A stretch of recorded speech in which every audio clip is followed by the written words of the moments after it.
श्री चैतन्य चरितामृत ग्रंथ की जय।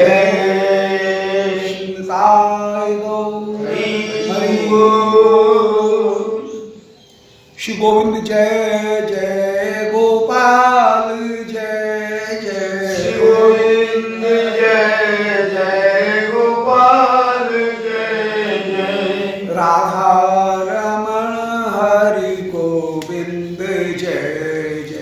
राधा रमण हरि गोविंद जय जय। गोविंद जय जय गोपाल जय जय। गोविंद जय जय गोपाल जय जय। राधा रमण हरि गोविंद जय जय। श्री राधा रमण हरि गोविंद जय जय। गोविंद जय जय गोपाल जय जय। गोविंद जय जय गोपाल जय जय।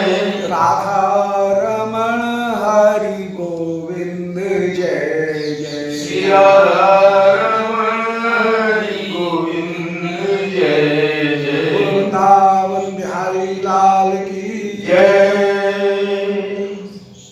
ओम नमो भगवते पुराण पुरुषोत्तमाय। ओम जयति पराशर सूनु सत्यवती हृदय नंदनो व्यासो यस्यास्य कमलगल्तम वाग्मय ममृतं जगत्पेवती विश्वसर्ग विसर्गादि नवलक्षण लक्षतम श्री कृष्णाक्षम परम धाम जगद्धाम नमामि तत्। हृदयस्य प्रेरणया प्रवर्तितोऽहं बराक रूपोऽपि तस्य हरे पदकमलं वन्दे श्री चैतन्यदेवस्य।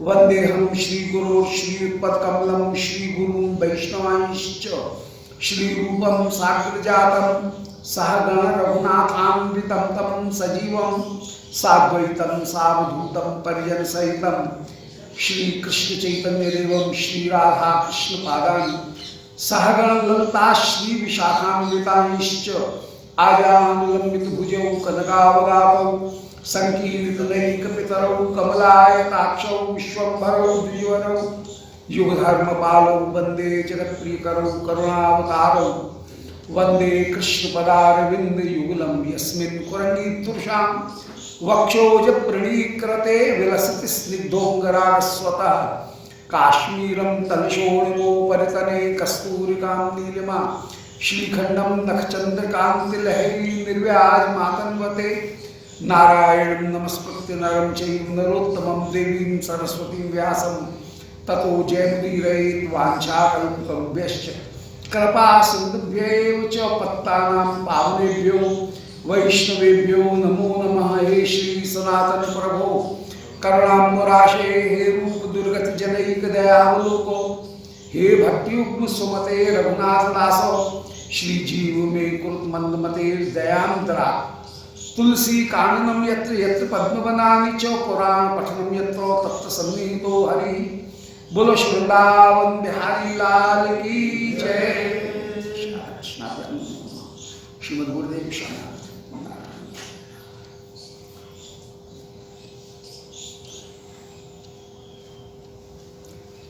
परम मंगल श्री चैतन्य चरितामृत 13वां परिच्छेद त्रयोदश परिच्छेद प्रारंभ कर रहे हैं। आज से लीला कथा प्रसंग प्रारंभ होगा। सप्रसीद चैतन्य देवो यस्य प्रसादतः तल लीला वर्णने योग्य सद्यस्या अधमोप्ययम्। श्री चैतन्य देव हमारे ऊपर कृपा करें, जिनकी कृपा से मेरे शरीर का अधम भी तल लीला वर्णन योग्य श्रीमद् महाप्रभु की लीला वर्णन करने की योग्यता प्राप्त की हुई है। यह पूरा का पूरा मार्ग विशुद्ध रूप से कृपा का मार्ग है और उनकी कृपा को प्राप्त करके हम लीला वर्णन की योग्यता को प्राप्त करेंगे। सद्य मन तुरंत ही तो योग्य हम योग्य हो जाएंगे। अधम होने पर भी उनकी कृपा के द्वारा। जय जय श्री चैतन्य श्री गौरचंद्र, जयाद्वैत चंद्र, जय जय नित्यानंद। श्री कृष्ण चैतन्य देव की जय हो, गौरचंद्र की जय हो, श्री अद्वैत चंद्र श्री नित्यानंद उनकी जय हो, जय हो। जय जय गदाधर, जय श्रीवास, जय मुकुंद वासुदेव, जय श्री हरिदास। श्री गदाधर पंडित उनकी जय हो, श्री श्रीवास पंडित उनकी जय हो, श्री मुकुंद दत्त, श्री वासुदेव दत्त, श्री हरिदास ठाकुर, इन सब आचार्यों की जय हो।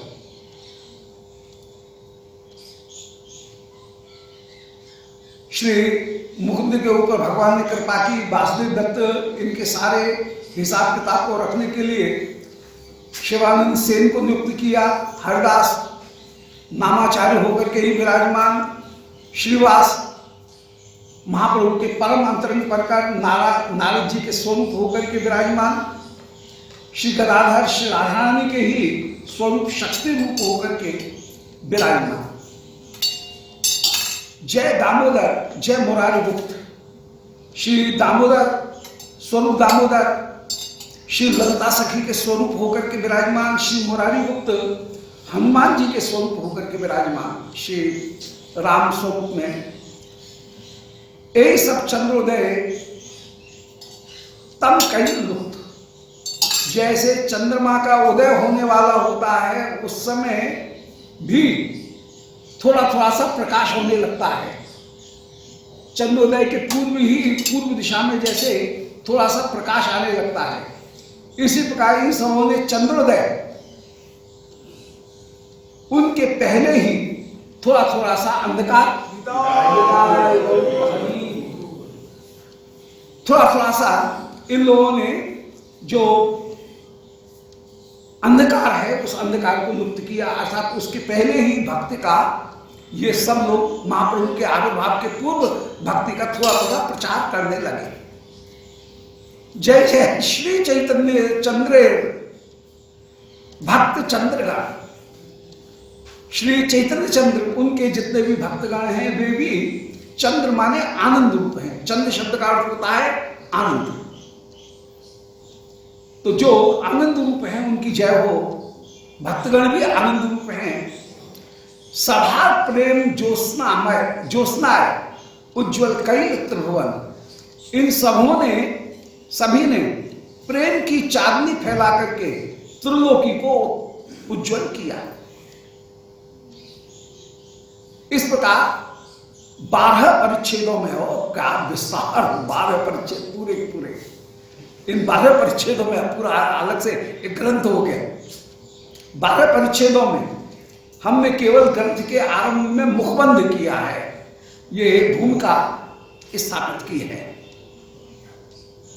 जिनमें श्री महाप्रभु का पहले पंचतत्व उनकी वंदना, फिर महाप्रभु के स्वरूप की निरूपण, फिर महाप्रभु के स्वरूप का निरूपण करके महाप्रभु के अवतार के प्रयोजन का निरूपण, फिर नित्यानंद तत्व का निरूपण, श्री अद्वैत तत्व का निरूपण, फिर इनके निरूपण करने के बाद में श्रीमद् महाप्रभु के संन्यास ग्रहण करने का प्रयोजन, फिर भक्ति वृक्ष उनका 4 अध्यायों में वर्णन। पहले भक्ति वृक्ष का वर्णन, फिर महाप्रभु की मुख्य शाखा का, फिर नित्यानंद शाखा, फिर अद्वैत शाखा, और फिर एक अध्याय में चौथे में फिर श्री गदाधर पंडित और अन्य जो शाखाएं हैं भक्त परिकर, उन सबों की शाखाओं का निरूपण किया और उनका थोड़ा थोड़ा परिचय दिया, भक्ति का ये निरूपण किया है।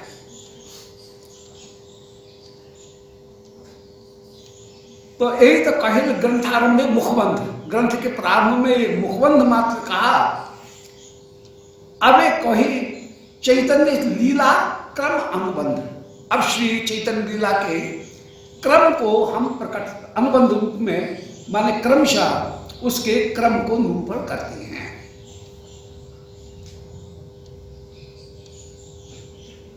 इसके क्रम लीला मैं जैसे ब्रज लीला में भी दो तरह की लीलाएं, एक है क्रम लीला और एक है दैनंदिन लीला, नित्य लीला। दैनंदिन लीला में एक दिन की पूरी रूटीन, एक दिन का पूरा लीला, उसको नित्य लीला या दैनंदिन लीला कहेंगे। और क्रमशः जो लीलाएं हो रही हैं उनको हम क्रम लीलाएं कहेंगे। क्रमशः लीला का तात्पर्य है कि पहले कृष्ण का मथुरा में जन्म, फिर ब्रिज में आना, फिर ब्रिज में महावन में क्रीड़ा करना, फिर वृंदावन आगमन, फिर वृंदावन आगमन करके वृंदावन में 2 माह रहने के बाद में फिर आपका महावन वापस नंदगांव पहुंचना, फिर नंदगांव में फिर आपकी 11 वर्ष 5 महीना की वृष की लीला, फिर मथुरा जाना, मथुरा की 15 वर्ष की लीला, फिर इसके बाद में श्री कृष्ण का आपका द्वारका जाना और फिर वहां की विभिन्न लीलाएं। तो ये जितनी भी लीलाएं हैं उन लीलाओं का 110 वर्ष की, फिर श्री द्वारका की जो लीला है उन द्वारका की लीलाओं का पूरा विस्तार। तो इत्यादि लीलाओं का इनको हम क्रम लीला कहेंगे। तो अब क्रम लीला का हम वर्णन कर रहे हैं।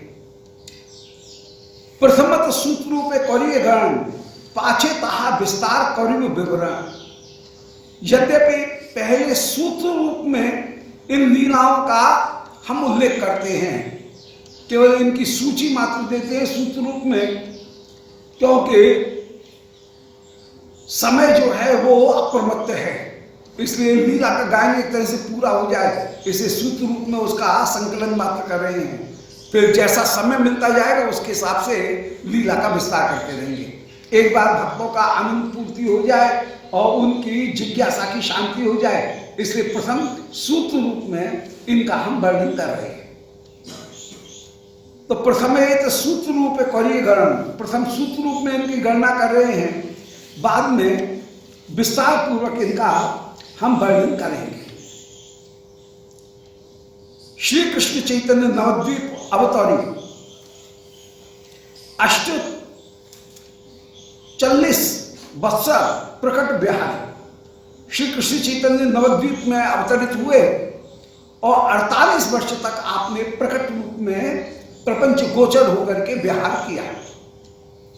24 वर्ष की महाप्रभु की नवद्वीप की लीला है, 24 वर्ष की संन्यास की लीला है। पीछे के जो 24 वर्ष हैं संन्यास की लीला के, उनमें 6 वर्ष महाप्रभु घूमे तीर्थ यात्रा की, जिसमें दक्षिण यात्रा गए, फिर आप गौड़ देश बंगाल गए, फिर वृंदावन आए, फिर वृंदावन से लौट करके काशी में कुछ महीने निवास किया, प्रयाग में, काशी में, फिर इसके बाद में आप स्थायी रूप से फिर विराजमान हुए श्री 18 वर्ष तक, फिर गंभीरा में स्थिर होकर के महाप्रभु विराजमान रहे। 6 वर्ष घूमना और 18 वर्ष फिर गंभीरा में रहना। 1407 शाके जन्मे प्रमाण, श्री महाप्रभु 1407 शक संवत्सर में आप प्रकट हुए। शक संवत में 135 वर्ष यदि घटा दिए जाए तो विक्रम संवत आ जाएगा। इसको समझ लेना चाहिए कि 135 वर्ष शक संवत्सर से 135 वर्ष घटाएंगे तो विक्रम संवत आ जाएगा। विक्रम संवत से 56 वर्ष घटाएंगे तो ईसवी सन आ जाएगा। और शक संवत्सर में यदि 79 इयर्स जोड़ दें तो ईसवी सन आ जाएगा। तो ये एक क्रम है। दोबारा बता दें, शक संवत्सर में 135 घटाने पर विक्रम संवत, और विक्रम संवत में 56 घटाने पर ईसवी संवत, और शक संवत से 79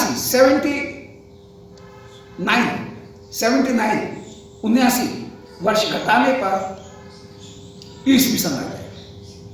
ये है। तो यहां पर श्री कृष्ण चैतन्य महाप्रभु अवतरित हुए 1407 विक्रम संवत में आप प्रकट हुए हैं।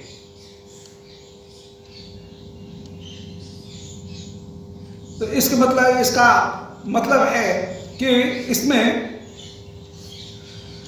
1542 जोड़ने पर, 1542 में श्रीमद् महाप्रभु आप प्रकट हुए, आविर्भाव 1542 ये जोड़ने पर आप प्रकट हुए।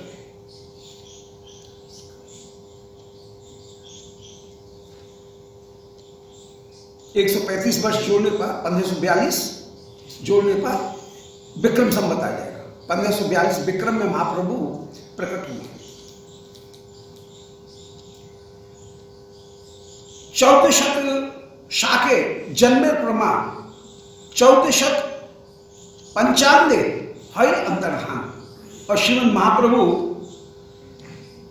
विक्रम शक संवत 1455 अर्थात 1590 में अंतर्धान हुए।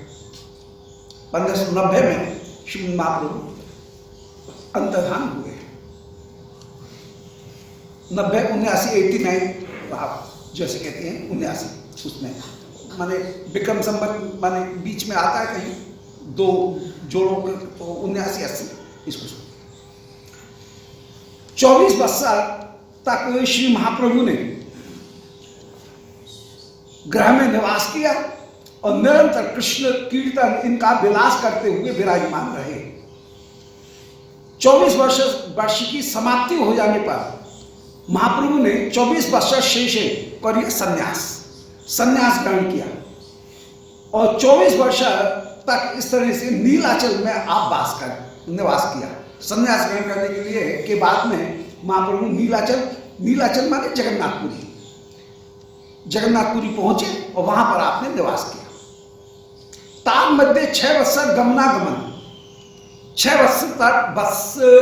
वर्ष तक श्रीमद् महाप्रभु तीर्थ यात्रा करते हुए रहे।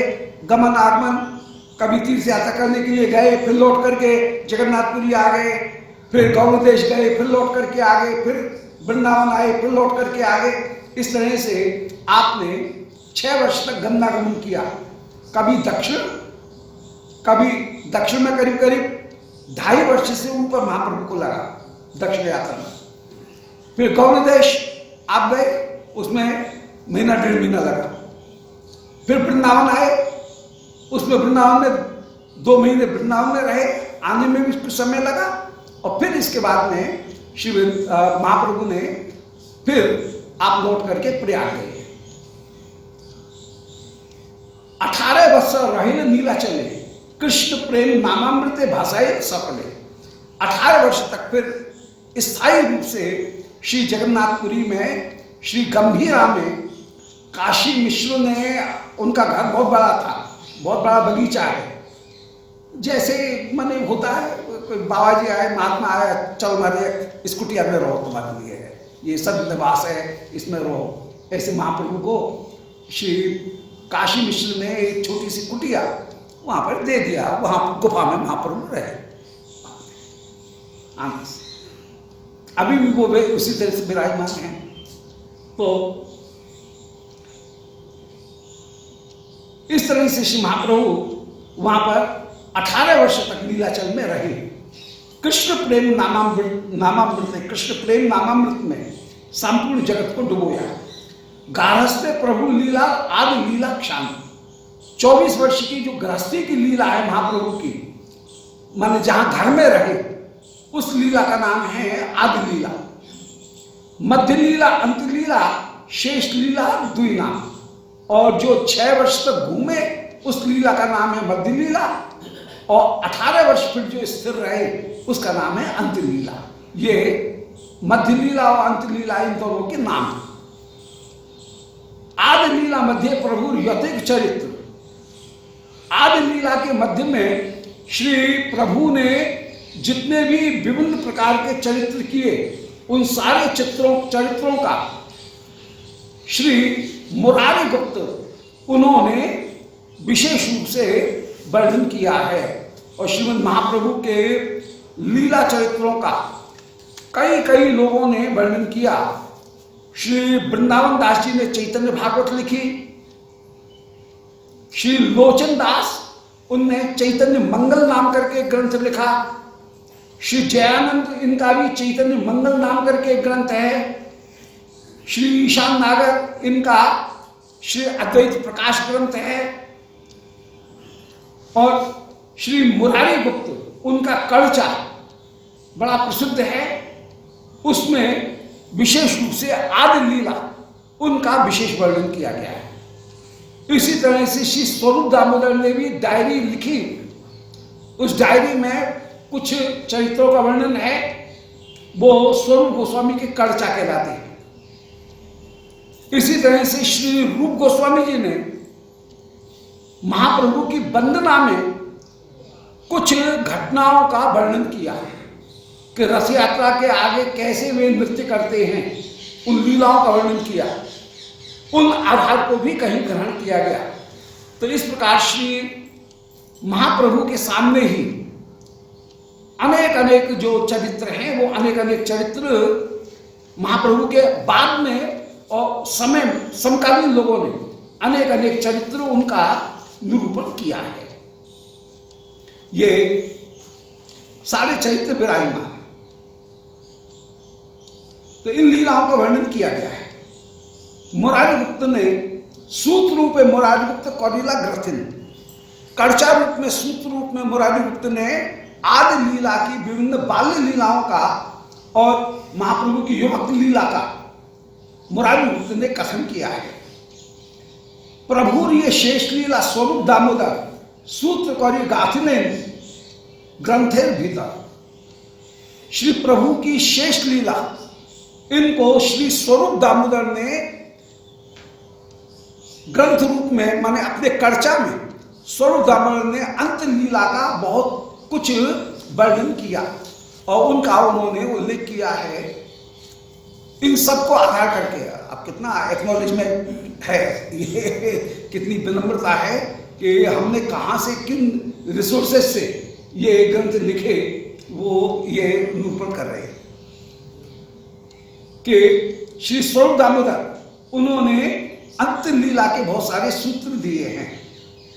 तो सूत्र करे गाथने ग्रंथेर भीतर उन्होंने स्वरूप रूप में कड़चा लिखी और इन दोनों कड़चाओं को देख करके एक दुई जनरेट सूत्र, इन दोनों के सूत्रों को देख करके, कड़चा को देख करके देखिया सुनिया, इनको पढ़ करके और महापुरुष जो महाप्रभु के समकालीन थे उनके चरित्र को सुन करके, उनके मुख से सुन करके वर्णना करें वैष्णव क्रम ये करिया।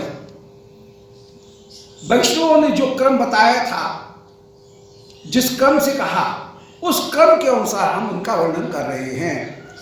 इसका मतलब यह है कि यद्यपि श्री चैतन्य भागवत में श्री महाप्रभु की लीला वर्णन की गई है, परंतु उसमें क्रम उल्टा सीधा हो गया है। आगे की लीला पीछे, पीछे की लीला आगे हो गई है, परंतु अब हम उनको क्रमबद्ध करके निरूपण कर रहे हैं। और एक बहुत बड़ी बात है कि प्रायः इतिहासकार भी चैतन्य चरितामृत के विवरणों को बहुत ऐतिहासिक मानते हैं और कहते हैं कि इसमें इतिहास के साथ में कम से कम छेड़खानी हुई और इतिहास को अभिकर रखा गया है।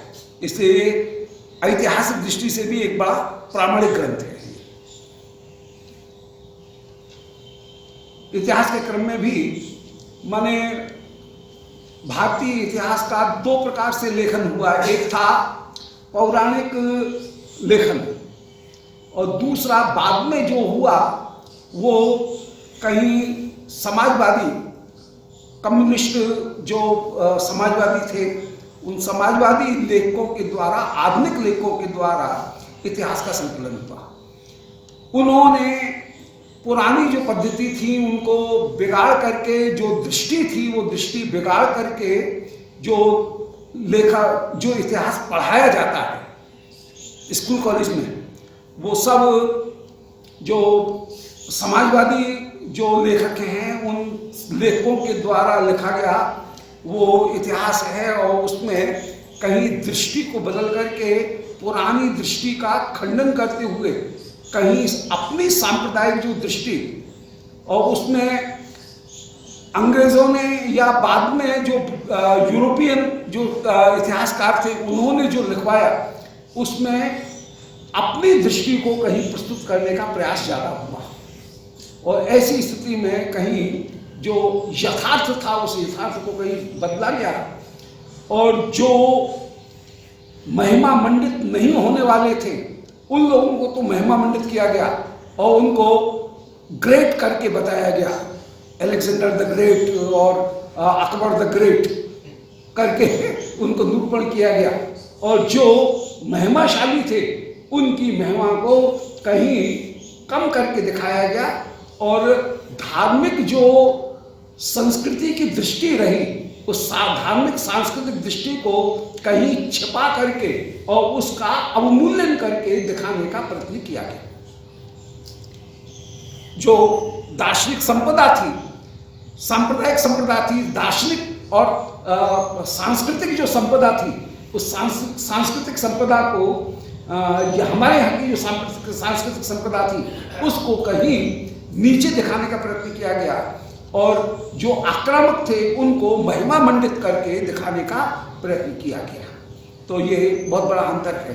परंतु जो भारतीय दृष्टि रही, जैसे भारत में महाभारत और रामायण इन दो को इतिहास माना गया। इतिहास का अर्थ होता है इति माने भूतकाल में, ह माने निश्चित रूप से, आस माने जो श्वास लेता था, वो हुआ इति ह आस, माने जो भूतकाल में आस माने श्वास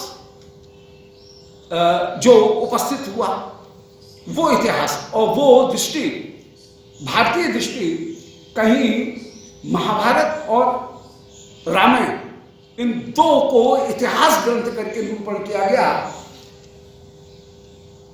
पुराण का तात्पर्य है कि पहले जो स्थित था उसका नाम पुराण है, तो वो पुराण होकर के विराजमान है,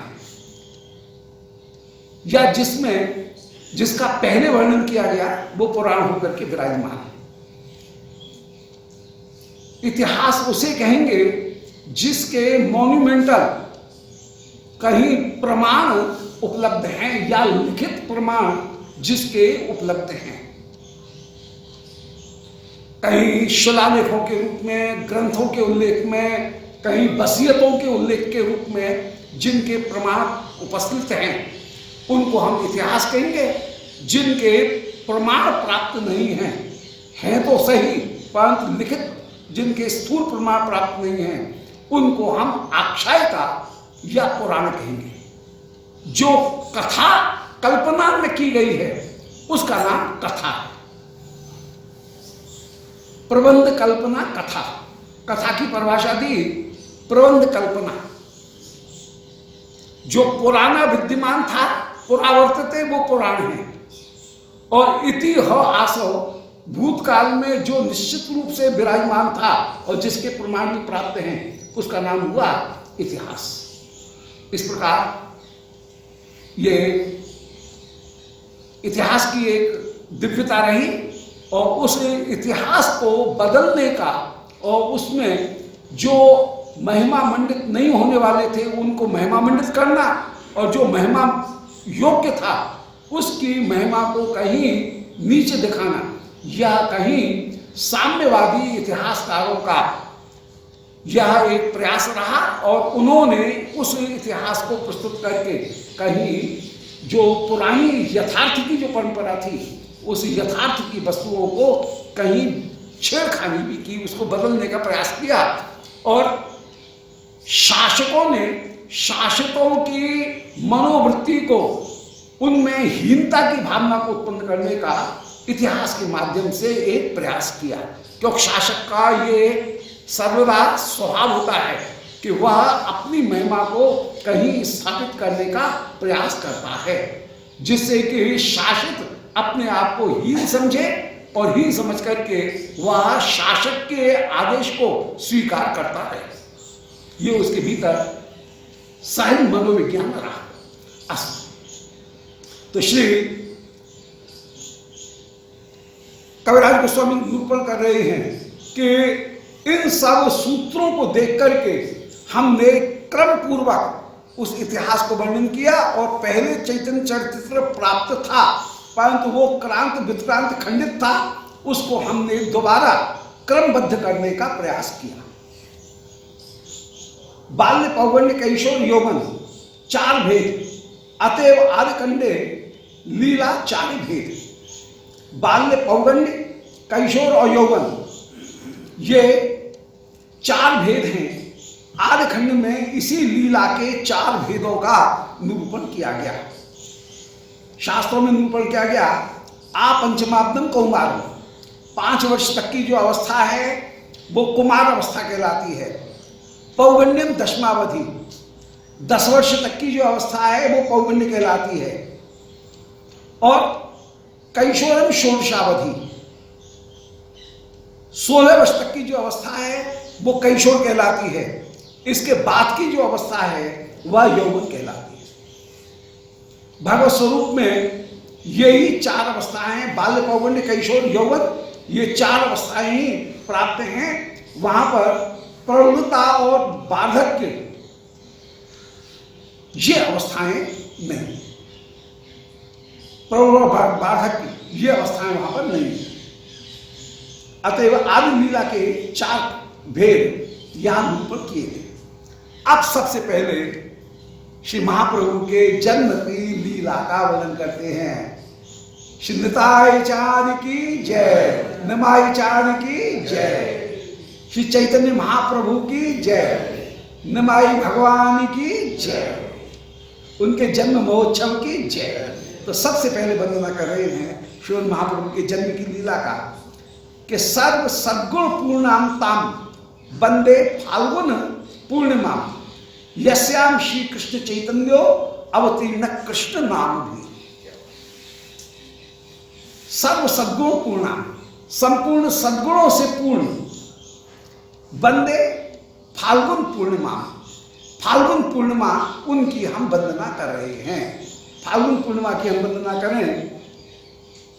यस्याम श्री कृष्ण चैतन्यो अवतीर्ण, जो संपूर्ण सद्गुणों से युक्त है। संपूर्ण सद्गुणों से युक्त क्यों है? बोले जहां पर भगवत भक्ति विराजमान है, सर्वै गुणैः सत्य समासते स्वरा, वहां पर सारे गुणों के साथ में जो परिकर है वो नित्य विराजमान होता है, इसलिए वो सर्व सद्गुण से युक्त है। यस्यास्ते भक्ति भगवत किंचना सर्वै गुणैः सत्य समासते स्वरा, जहां पर भक्ति है वहां पर सारे गुणों के साथ में सारे देवतागण सर्वदा